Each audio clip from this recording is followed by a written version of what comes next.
ഇന്നൊരു working day വ്ലോഗാണ് കേട്ടോ. അപ്പോൾ എല്ലാവർക്കും വീഡിയോയിലേക്ക് സ്വാഗതം. അന്നേരം ഫസ്റ്റ് തന്നെ എണീച്ച ഉടൻ തന്നെ നമ്മുടെ ഇൻഡോർ പ്ലാന്റ്സിനൊക്കെ വെള്ളം ഒഴിക്കുക കേട്ടോ. ഇതൊന്നും എല്ലാ ദിവസവും ചെയ്യേണ്ട കാര്യമില്ല, വല്ലപ്പോഴും. ഞാനിപ്പോൾ കുറേ കാലമായി ഇതിനൊക്കെ ഒന്ന് വെള്ളം ഒഴിച്ചിട്ട്. ശരിക്കും പറഞ്ഞാൽ ഇപ്പോൾ ഉണ്ടല്ലോ, ഈ വീടിൻ്റെ ഈ ചെടിയുടെ അറേഞ്ച്മെൻറ്റ്സ്, വീട്ടിലെ അറേഞ്ച്മെൻറ്റ് ഒക്കെ ഞാൻ കുഞ്ഞൊരു ചേഞ്ചൊക്കെ വരുത്തിയിട്ടുണ്ട്. പിന്നെ ഏറ്റവും വലിയ ഹാപ്പി ന്യൂസ് എന്ന് പറയുന്നത്, നമ്മുടെ ചാനലിൽ ഒരു 100ഓളം പുതിയ സബ്സ്ക്രൈബേഴ്സ് വന്നിട്ടുണ്ട്. അപ്പോൾ എല്ലാവർക്കും വെൽക്കം. ഇതൊരു സിംഗിൾ മദർ വ്ളോഗാണ്. എൻ്റെയും മോളുടെയും കുറച്ച് ഡേ ഇൻ മൈ ലൈഫ് ആക്ടിവിറ്റീസാണ്. എൻ്റെ ഫേവറേറ്റും അതാണ് കേട്ടോ. നമ്മുടെ ലൈഫിൽ നമുക്ക് ഒരുപാട് ഇൻസ്പിറേഷൻസ് കാണും. അപ്പം കുറേയൊക്കെ നമുക്ക് ഇതേ കണക്ക് വ്ളോഗ് കണ്ടിട്ട് ഒരുപാട് പേര് ഇൻസ്പയർ ആയിട്ടുണ്ട് അവർ ചെയ്യുന്നതൊക്കെ. പിന്നെ സ്റ്റഡി വ്ളോഗ് എന്നത് വന്നത് ഞാൻ PSC ഫസ്റ്റ് പ്രിപ്പയർ ചെയ്യുന്നുണ്ടായിരുന്നു, പക്ഷെ ഇപ്പോൾ ഇല്ല കേട്ടോ. അപ്പോൾ അതൊക്കെ നിർത്തി വെച്ചേക്കുവാണ്. അന്നേരം ഇനി വീഡിയോയിലേക്ക്. ഇതെന്ന് വിചാരിച്ചാൽ നമ്മുടെ കുക്കർ ബിരിയാണിയാണ്. ഇതും ഞാൻ പറഞ്ഞിട്ടില്ലേ, ഞാൻ ഇതൊക്കെ യൂട്യൂബ് നോക്കി പഠിച്ചതാണ്. അപ്പോൾ പെട്ടെന്ന് കുക്കർ ബിരിയാണി എൻ്റെ ബർത്ത്ഡേയുടെ അന്ന് ഞാൻ ഉണ്ടാക്കിയതായിരുന്നു. അന്ന് കുറച്ച് എനിക്കൊന്ന് ഇതിന് മുമ്പത്തെ ഒരു വീഡിയോയിൽ ഞാൻ ഇത് കാണിച്ചിട്ടുണ്ടോ എന്ന് എനിക്കൊരു സംശയമുണ്ട്. അപ്പോൾ ലാസ്റ്റ് കുക്കറിൽ നിന്ന് എടുത്തതിന് ശേഷം നെയ്യും കൂടെ ഒഴിച്ച് ഒന്ന് സെറ്റാക്കുന്നത്. ഓക്കെ, ഇനി നമ്മുടെ ഡേയിലോട്ട് എൻട്രി ചെയ്യാം. ഫസ്റ്റ് ബ്രേക്ക്ഫാസ്റ്റൊക്കെ ഉണ്ടാക്കുന്നത് ഞാൻ എല്ലാ വീഡിയോസിലും ഇരുന്ന് കാണിക്കുന്നതാണ്, അതുകൊണ്ട് അത് കാണിച്ചിട്ടില്ല. അപ്പോൾ ബ്രേക്ക്ഫാസ്റ്റിന് ശേഷം നല്ല പഴുത്തൊരു കപ്പയ്ക്ക കേട്ടോ. ഇപ്പം ഫ്രൂട്ട്സിൻ്റെ ഒരു സീസണാണല്ലോ. നല്ല പഴുത്ത കപ്പയ്ക്കയും മാങ്ങയും എല്ലാം ഇവിടെ സ്റ്റോക്കാണ്. അപ്പോൾ സ്നാക്സിന് പകരം ഞങ്ങൾ ശരിക്കും ഇതൊക്കെ ഇങ്ങ് റീപ്ലേസ് ചെയ്തേക്കാണ്. ഈ വിത്തുകളൊക്കെ ഉണ്ടല്ലോ, ഞാൻ വീട്ടിൻ്റെ മുറ്റത്തിട്ടിട്ടുണ്ട്. കിളിക്കുവാണെങ്കിൽ കിളിക്കട്ടെ എന്ന് വിചാരിച്ചിട്ട്. അത്യാവശ്യം തെങ്ങും മാവും ഒക്കെ വെക്കണമെന്നുണ്ട്, പക്ഷെ ഒന്നും നടക്കുന്നില്ല. എല്ലാം മേടിച്ച് വെച്ചിട്ടുണ്ട്, അതിനി നടണം.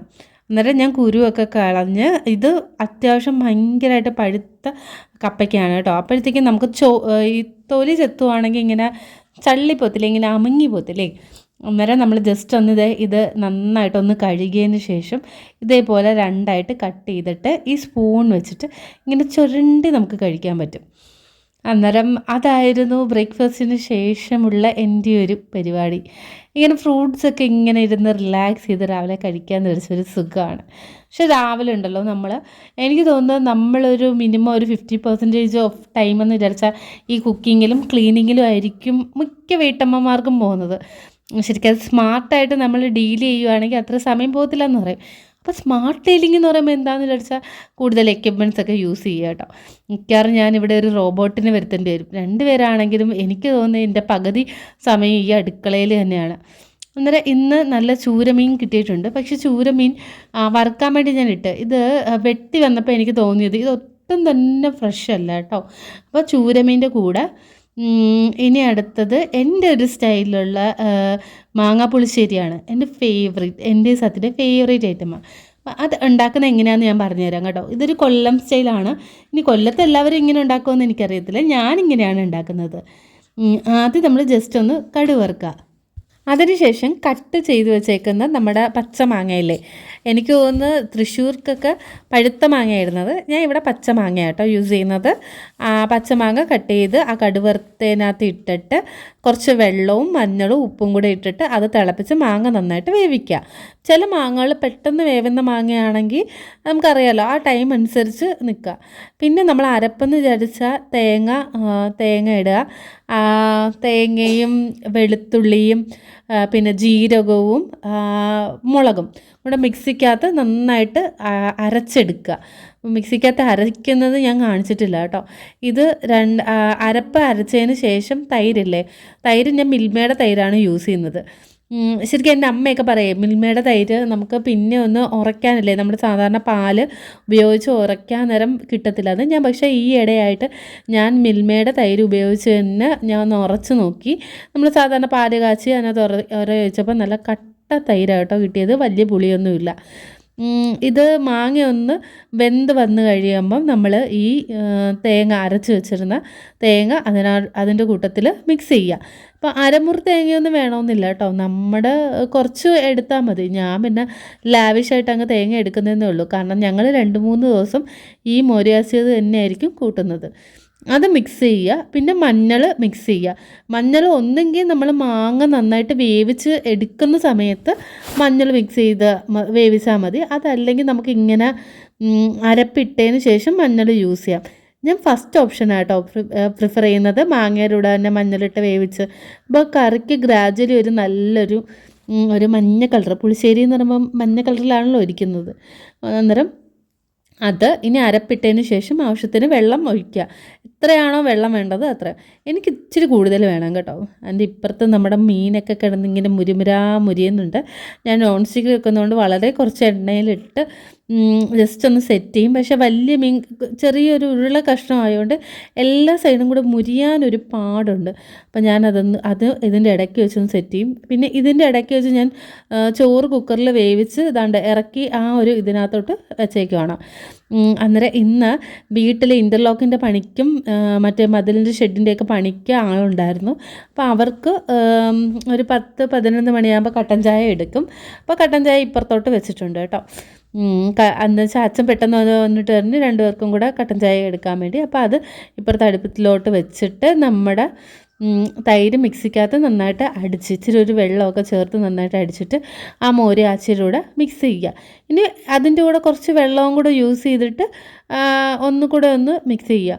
അതല്ല നിങ്ങൾക്ക് നല്ല കട്ടി തൈര നല്ല മോര് ആച്ചിയത് കുറച്ച് കുറുകിയിരിക്കണമെങ്കിൽ ആ രീതിയിൽ കേട്ടോ. എനിക്കിതാണ് ഇഷ്ടം. ആ മാങ്ങയുടെ ആ പുളിശ്ശേരിയുടെ സ്വാദെന്ന് വിചാരിച്ചാൽ ഭയങ്കര ഇഷ്ടമെന്ന് വിചാരിച്ചാൽ നമുക്ക് ചൂടുകാലത്തൊക്കെ ഏറ്റവും പറ്റിയൊരു കറിയാണ്. ഇനി അടുത്ത് നമുക്ക് കട്ടൻ ചായ ഉണ്ടാക്കാം. അത് ഭയങ്കര ഈസിയാണല്ലോ. വെള്ളം തിളപ്പിക്കുക, പിന്നെ പഞ്ചസാര ഉണ്ടല്ലോ. അപ്പോൾ നമുക്ക് വിത്തൗട്ട് വേണ്ട, എല്ലാവർക്കും പഞ്ചസാര മതിയെങ്കിൽ വെള്ളം വെക്കുമ്പം തന്നെ പഞ്ചസാരയും കൂടി ഇട്ടിട്ട് തിളപ്പിക്കണം കേട്ടോ. അതിനൊരു പ്രത്യേക സ്വാദാണ്. പിന്നെ ഇതിൻ്റെ കൂട്ടത്തിൽ ചിലവർ ഓരോ ഒരു ടേസ്റ്റ് കൂടാൻ വേണ്ടി ഇഞ്ചി ചേർക്കും.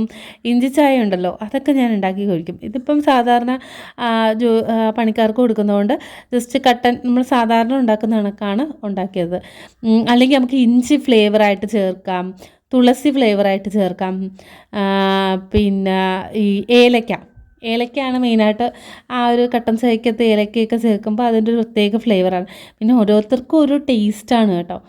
അപ്പോൾ 2 പേർക്കുള്ള കട്ടൻ ചായ റെഡിയാക്കണം. അന്നേരം നമ്മുടെ സാത്തിക്കുട്ടി ഉണ്ടല്ലോ, ഇവിടെ ബ്രേക്ക്ഫാസ്റ്റ് 2ാമത്തെ തവണയാണ് കേട്ടോ. 2ാമത്തെ തവണ എഴുന്നേറ്റ് ഈ ടാബയും കൂടെ അതിനകത്തിരുന്ന് കളിച്ചുകൊണ്ടിരിക്കുകയാണ്. അന്നേരം ഞാൻ ജസ്റ്റ് അവർക്ക് കൊടുത്തിട്ടുണ്ട്. എൻ്റെ ഒരു വർക്കിംഗ് ഡേ ഇങ്ങനെയൊക്കെയാണ് കേട്ടോ. രാവിലെ തൊട്ട് ഒരു ഉച്ച വരെ തിരക്കിട്ട് അടുക്കളപ്പണിയും ക്ലീനിങ്ങും അങ്ങനത്തെ സംഭവങ്ങളൊക്കെയാണ്. പിന്നെ 2 ദിവസം കൂടുമ്പോഴാണ് ആഹാരം വെക്കുന്നതെങ്കിലും എനിക്കിങ്ങനെ ഇരിക്കുമ്പോൾ തോന്നും ഒന്ന് തോരൻ വെച്ചാലോ. ഒരിക്കൽ വെച്ചതിന് 2 ദിവസത്തേക്ക് എടുക്കും. പക്ഷെ ചോറ് നമുക്ക് ഡെയിലി തന്നെ വെക്കണം. അപ്പം ഇനി പുളിശ്ശേരിയിൽ ലാസ്റ്റ് റൗണ്ടെന്ന് വിചാരിച്ചാൽ ഒരിത്തിരി ഉലുവയും കൂടെ ചേർക്കണമായിരുന്നു കേട്ടോ. ഞാനതങ്ങ് വിട്ടുപോയി. നമ്മൾ തിളച്ച് വരുമ്പോൾ ഇത്തിരി ഉലുവയും പിന്നെ ഉപ്പ് ഇത്തിരി കുറവുണ്ടായിരുന്നു, അതും കൂടെ ചേർത്തിട്ടുണ്ട്. പിന്നെ ഉലുവയെന്ന് വിചാരിച്ചാൽ എൻ്റെ വീട്ടിൽ പൊടിച്ച് വെച്ചേക്കുന്ന ഉലുവയ്ക്ക് ഇത് വലിയ വീര്യമൊന്നുമില്ല, അതുകൊണ്ട് ഞാൻ കാര്യമായിട്ട് ചേർക്കും. നിങ്ങളൊരു കുറച്ച് ചേർത്താൽ മതി. അന്നേരം ബാക്കി വന്ന കട്ടൻ ചായ ഞാനും ഒഴിച്ചു. ഒരുമാതിരി വല്ലാത്തൊരു ക്ഷീണം, ചൂടും അങ്ങനെയൊക്കെ. അപ്പോൾ നമ്മൾ അടുക്കളയിലെ പരിപാടി ഏകദേശം ചോറും കറിയും എല്ലാം റെഡിയായി. ഇനി ലാസ്റ്റത്തെ റൗണ്ട് എന്ന് വിചാരിച്ചാൽ ഈ പാത്രം കഴുകലും ക്ലീനിങ്ങും. പാത്രം എന്ന് വിചാരിച്ചാൽ ഞാൻ സിങ്കിനകത്ത് എല്ലാം കൂടെ ഒരുമിച്ച് വെക്കും കേട്ടോ. എനിക്കുണ്ടല്ലോ ചില സമയം ഞാൻ അന്നേരം എല്ലാം കഴുകി വെക്കും. ചില സമയങ്ങളിൽ എനിക്ക് തോന്നുന്നു എല്ലാം കൂടെ, അതായത് ഒത്തിരി കറികളൊക്കെ വെക്കണം. ഒത്തിരി കറികളൊന്നുമില്ല, 2 കറികളേ ഉള്ളൂ. വെക്കേണ്ട സമയത്ത് പ്ലേറ്റ് അവിടെ തന്നെ സിങ്കിൽ തന്നെ ഇട്ടേക്കും. കാരണം ചിലപ്പം ഈ സിങ്കിൽ എടുക്കുന്ന പ്ലേറ്റ് തന്നെയായിരിക്കും വീണ്ടും എടുത്തിട്ട് നമ്മൾ യൂസ് ചെയ്യേണ്ടത്. അപ്പോൾ കഴുകി വീണ്ടും വെക്കേണ്ട കാര്യമില്ലല്ലോ. എൻ്റെ ഇപ്പുറത്ത് കണ്ടു ഒരു വലിയൊരു ബാസ്ക്കറ്റ്. ഇതാണ് ഞാൻ പാത്രമൊക്കെ കഴുകി വെക്കാൻ വേണ്ടി ഇപ്പോൾ യൂസ് ചെയ്യുന്ന ബാസ്ക്കറ്റ്. നേരത്തെ ഒരു കുഞ്ഞ് ബാസ്ക്കറ്റായിരുന്നു ഞാൻ യൂസ് ചെയ്തിരുന്നത്. ഇത്രയും വലുത് മേടിച്ചപ്പോൾ അച്ഛനും അമ്മയും ചോദിക്കുന്നുണ്ടായിരുന്നു, നിങ്ങൾ 2 പേര് മാത്രം ഉള്ളപ്പം പിന്നെ ഇത്രയും വലുത് മേടിക്കേണ്ട കാര്യമുണ്ടോ എന്ന്. പക്ഷേ ഉണ്ടല്ലോ, ഇത് തന്നെ ഫുള്ളാണ്. ഞാനൊരു പാത്രം കഴുകലൊക്കെ കഴിഞ്ഞങ്ങോട്ട് കഴിയുമ്പം അത് ഫുള്ളാവും. നമ്മുടെ സിങ്കിനെ ഞാനൊന്ന് കുളിപ്പിച്ച് കിടത്തുക കേട്ടോ. സിങ്ക് അഴുക്കാവുന്നതനുസരിച്ചാണ് ഞാൻ ഇതിനെ ഒന്ന് ക്ലീൻ ചെയ്യുന്നത്. അല്ലാതെ എല്ലാ ദിവസവും സിങ്ക് ക്ലീനിങ് അങ്ങനത്തെ പരിപാടിയൊന്നുമില്ല. നമുക്കറിയാമല്ലോ അതൊന്ന് ഫെയ്ഡാവുന്ന ഒരു സമയം. പിന്നെ നമ്മുടെ കുറച്ചു ലിക്വിഡ് അതായത് നമ്മുടെ വിം ലിക്വിഡും വിനീഗറും കൂടെ യൂസ് ചെയ്തിട്ട് ഒരു ലിക്വിഡ് മിക്സർ ഞാൻ വെച്ചിട്ടുണ്ട്. അത് വെച്ചിട്ടാണ് ഇവിടെ എല്ലാം ഡെയിലി ഞാൻ ക്ലീൻ ചെയ്യുന്നത്. ഇതൊക്കെയെന്ന് വിചാരിച്ചാൽ അഴുക്കായിരിക്കുവാണെങ്കിൽ മാത്രമേ എൻ്റെ ക്ലീനിങ് അങ്ങോട്ട് എൻ്റെ ഉള്ളിലുള്ള ഒരു ക്ലീനിങ് ഇമോഷൻ അങ്ങോട്ട് ഉണരത്തുള്ളൂ. അല്ലെങ്കിൽ എല്ലാം പക്കയായിട്ട് തന്നെ ഇരിക്കുവാണല്ലോ. നമുക്കങ്ങനെ പ്രത്യേകിച്ച് ഇവിടെ എന്ന് വിചാരിച്ചാൽ ഇപ്പോൾ അടുക്കളയിൽ ഞാൻ മാത്രമേ കയറുന്നുള്ളതുകൊണ്ട് നമ്മുടെ ഒരു കൺട്രോളിലാണ് ഇരിക്കുന്നത്. ഇപ്പോൾ കുറേ ആൾക്കാരൊക്കെ കയറുവാണെങ്കിൽ നമ്മൾ എത്ര ക്ലീൻ ചെയ്തിട്ടാലും അതങ്ങനെ കിടക്കത്തില്ല. അപ്പം ജോലിയെല്ലാം കഴിഞ്ഞിട്ട് ക്ലീൻ ചെയ്യുന്നതാണ് ഏറ്റവും നല്ലത്. അതുപോലെ പാത്രം കഴുകൽ, എപ്പോഴും പാത്രം കഴുകാൻ ഇഷ്ടമില്ലാത്തവർ എല്ലാം കൂടി ഒന്നിച്ച് സിങ്കിലിട്ട് ഒറ്റ തവണയായിട്ട് കഴുകുക. എനിക്കുണ്ടല്ലോ എൻ്റെ ഡ്രസ്സിലൊക്കെ പിന്നെ വെള്ളം വീഴുന്നത് അത്ര പിടുത്തമുള്ള കാര്യമൊന്നുമില്ല. അന്നേരം എല്ലാം കൂടെ കഴിയുന്നത് ഒരുമിച്ച് കഴുകാനേ ഞാൻ നോക്കത്തുള്ളൂ. അന്നേരം നമ്മുടെ കുക്കറിലുള്ള ചോറ് ഞാൻ എടുത്ത് ഇങ്ങനെ അരിപ്പയിൽ വടിച്ചെടുക്കുക. എനിക്ക് മറ്റേ കണക്കങ്ങ് വടിച്ചിട്ട് എനിക്ക് ഭയങ്കര പേടിയാട്ടോ. അന്നേരം നമ്മുടെ പുളിശ്ശേരിയും മീൻ വറുത്തതും കൂട്ടി ഉച്ചത്തെ ചോറൊക്കെ കഴിച്ചതിന് ശേഷം കുറച്ച് നേരം വിനീത് ശ്രീനിവാസൻ്റെ ഇൻ്റർവ്യൂ ഒക്കെ ഇരുന്ന് കാണുമായിരുന്നു കേട്ടോ. ധ്യാൻ്റെയൊക്കെ എൻ്റെ ഭയങ്കരമായിട്ട് എനിക്ക് ഭയങ്കര ഇഷ്ടമാണ് എന്തെങ്കിലും കോമഡിയൊക്കെ ഇങ്ങനെ കണ്ടുകൊണ്ടിരിക്കാൻ. പിന്നെ ഫുഡ് കഴിക്കാൻ നേരം ഒന്നെങ്കിൽ ടാബ് കാണും അല്ലെങ്കിൽ TV കാണും. അതൊരു ശീലമായിപ്പോയി. പിന്നെ ഞാൻ കുറച്ച് നേരം ഒന്ന് ഉറങ്ങി എണീച്ച് ഇതാണ്ട് കുളിച്ചിട്ടൊക്കെ വന്നിട്ട് പിന്നെ ചേട്ടന്മാർക്ക് വീണ്ടും ചായ ഇട്ട് കൊടുക്കാനുള്ള സമയമായി. എന്നിട്ട് ഞാൻ കൂടുതൽ യൂസ് ചെയ്യുന്നുണ്ടല്ലോ ഇവിടെ ഡിസ്പോസിബിൾ ഗ്ലാസ് ഞാൻ മേടിച്ച് വെച്ചിട്ടുണ്ട്. അപ്പോൾ അവർക്ക് ഇങ്ങനെ കൊടുക്കുന്ന സമയത്ത് എനിക്ക് തോന്നുന്നു ഇതാണ് ഈസി. ഇത് നമ്മുടെ വിഷുവിൻ്റെ ഒരുക്കിയ സംഭവങ്ങളും എൻ്റെ അച്ഛൻ അവിടെ ഇരിപ്പുണ്ട്. അപ്പോൾ അച്ഛൻ എല്ലാ കാര്യങ്ങളും നോക്കിക്കോളും. പണിക്കാരൊക്കെ വരുമ്പോൾ അച്ഛൻ ഇവിടെ എത്തിക്കോളും, ആൾ നോക്കിക്കോളും. അതുകൊണ്ട് എനിക്ക് അങ്ങനത്തെ തലവേദനയൊന്നുമില്ല കേട്ടോ. പിന്നെ വീട്ടിലെ കാര്യങ്ങൾ A to Z കാര്യങ്ങൾ അതൊക്കെ നോക്കണമെന്ന് പറഞ്ഞു. ഏതോ ഒരു കമൻറ്റിൽ ആരോ ചോദിക്കുന്ന കണക്ക് അച്ഛനും അമ്മയും ഒട്ടും ഹെൽപ്പ് ചെയ്യത്തില്ലേന്ന്. അവരെ ഹെൽപ്പ് ചെയ്യാറുണ്ട്. നമ്മുടെ വീട്ടിൽ ഇപ്പം നമ്മൾ സെപ്പറേറ്റ് ആയിട്ട് വീടാകുമ്പം റെസ്പോൺസിബിലിറ്റി എപ്പോഴും നമുക്ക് തന്നെയായിരിക്കും കൂടുതൽ. അല്ല വേറെ ആരെങ്കിലും വന്ന് എൻ്റെ കാര്യത്തിൽ അങ്ങനെ ആരും വന്ന് ചെയ്ത് തരേണ്ട ഒരു കാര്യം വരുന്നില്ല അവിടെ. നമുക്ക് തന്നെ മാനേജ് ചെയ്യാവുന്ന കാര്യങ്ങൾ മാത്രമേ ഉള്ളൂ. പിന്നെ എന്തെങ്കിലും ആശുപത്രി കേസ്, പിന്നെ എമർജൻസി ആയിട്ട് എവിടെയെങ്കിലും പോകേണ്ട കാര്യങ്ങൾ അങ്ങനെയൊക്കെ വരുമ്പോഴേ നമുക്ക് ആരെങ്കിലും ഒരു ഡിപ്പെൻഡൻ്റ് ആയിട്ട് നിൽക്കേണ്ട ഒരു സ്ഥിതി വരത്തുള്ളൂ. അന്നേരം നമ്മൾ ചായയൊക്കെ നല്ല ചൂടോടെ തന്നെ റെഡിയായി. അങ്ങനെ ഞാൻ അവിടെ കൊണ്ട് വെച്ചിട്ട് കുറച്ച് നേരം കഴിഞ്ഞാണ് ഞാൻ ശ്രദ്ധിച്ചത് ആ ഒരു ചായക്ക് ലീക്കുണ്ട് കേട്ടോ. അത് വിത്തൗട്ട് ചായയായിരുന്നു. പിന്നെ അത് ഞാൻ വേറൊരു ഗ്ലാസ്സിലാക്കി കൊടുത്തിട്ട് അവിടെയൊക്കെ ഒന്ന് ക്ലീൻ ചെയ്ത് കേട്ടോ. നന്നായി പോയിട്ടുണ്ടായിരുന്നു. ചിലപ്പം ചില ഡിസ്പോസിബിൾ ഗ്ലാസ്സൊക്കെ ആണെങ്കിൽ കാണാൻ നല്ല ഭംഗിയായിരിക്കും, ഇതേ കണക്ക് ലീക്കേജ് കാണും കേട്ടോ. അന്നേരം നമ്മുടെ പണിക്ക് കയറാനുള്ള സമയമായി. അതിനു മുമ്പേ മോരിയാച്ചി ഇതൊക്കെ ആറാൻ വേണ്ടി വെച്ച്, എങ്കിൽ മാത്രമേ എനിക്ക് ഫ്രിഡ്ജിൽ രാത്രിയാകുമ്പോൾ എടുത്ത് വെക്കാൻ പറ്റൂ. അപ്പോൾ ഒരു 4:45 സമയമാകുമ്പോൾ എൻ്റെ ലോഗിൻ ടൈമാണ്. അന്നേരം വർക്കിലോട്ട് കയറുക. അപ്പോൾ എന്താണ് എൻ്റെ ജോലി എന്ന് വിചാരിച്ചാൽ ഞാനൊരു MNCയിൽ വർക്ക് ചെയ്യുകയാണ്. അസോസിയേറ്റ് ആയിട്ടാണ് കേട്ടോ അവിടെ വർക്ക് ചെയ്യുന്നത്.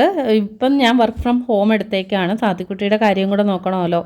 ശരിക്കും ബാക്ക് ടു ഓഫീസൊക്കെ ആയിട്ടുണ്ട്. എന്തോ ഒരു നല്ലൊരു സമയത്തിന് നമുക്ക് വർക്ക് ഫ്രം ഹോമിൽ ഉള്ള ജോലിയിൽ കിട്ടിയിരുന്നത് തന്നെ മഹാഭാഗ്യമെന്ന് ഞാൻ പറയും. അപ്പം ഞങ്ങളുടെ 1 മണിക്കൂർ ബ്രേക്കാണ്. അന്നേരം ഞാൻ വരിക, അവൾക്ക് ഫുഡ് കൊടുക്കുക, പാത്രങ്ങളെല്ലാം കഴുകി സെറ്റ് ചെയ്യുക, പിന്നെ അവളെ പല്ലേപ്പിക്കുക, മുടി കെട്ടി കൊടുക്കുക, ഞാനും പല്ലേക്കുക, മുടി കെട്ടുക. ഇതൊക്കെയാണ് കേട്ടോ ആ ബ്രേക്ക് ടൈമിലുള്ള എൻ്റെ പരിപാടി. ഇത് ഫുൾ അങ്ങോട്ട് ഷൂട്ട് ചെയ്യാൻ വേണ്ടി എനിക്ക് പറ്റിയിട്ടില്ല. നമുക്ക് ആ 1 മണിക്കൂർ കിട്ടാനൊരു ഹറി ബറി ടൈമായിരിക്കും. ചിലപ്പോൾ വർക്കൊക്കെ ഒരുപാടുണ്ടെങ്കിൽ നമുക്ക് അത്രയും പോലും ബ്രേക്ക് കിട്ടാറില്ല. പിന്നെ വർക്ക് ടൈം ഇത്ര അവർന്നൊന്നും പറയാൻ പറ്റത്തില്ല. നമ്മുടെ എത്രയാണോ ജോലി ഉള്ളത് അതനുസരിച്ച് നമ്മളിരുന്ന് കുത്തിയിരുന്ന് ജോലി ചെയ്യുക. അങ്ങനെ സാത്തി അവിടെ റൂമിലിരുന്ന് വെറുതെ ഇരുന്ന് കളിക്കുക കേട്ടോ. കളിച്ച് കഴിഞ്ഞ് കുറേ കഴിയുമ്പോൾ തന്നെ അങ്ങ് ഉറങ്ങിക്കോളും. പിന്നെ വേറെ ശല്യമൊന്നുമില്ല. ആൾ എന്താ പറയുക, നമ്മുടെ സാഹചര്യം അനുസരിച്ച് ഒത്തു പോകുമല്ലോ നമ്മുടെ പിള്ളേരെപ്പോഴും. അന്നേരം നമ്മുടെ വ്ലോഗ് വൈൻഡപ്പ് ചെയ്യാനുള്ള സമയമാണ്. എൻ്റെ സാത്തിക്കുട്ടി പാവം ചൂട് കാരണം തറയിൽ കിടന്ന് നല്ല മാഞ്ഞുമായി നല്ല രസകരമായി ഉറങ്ങിയിട്ടുണ്ട്. അപ്പോൾ റൂമിൻ്റെ പോലെ ഇതൊക്കെയാണ് കേട്ടോ. അവൾ കളിച്ച് മറിച്ചതേ അവിടെ വെച്ചേക്കുവാണ്. അന്നേരം എനിക്കും 2:30 കഴിഞ്ഞപ്പോൾ നല്ല ക്ഷീണം. അപ്പോൾ എനിക്കും ഉറങ്ങാൻ വേണ്ടി സമയം. Okay, bye bye.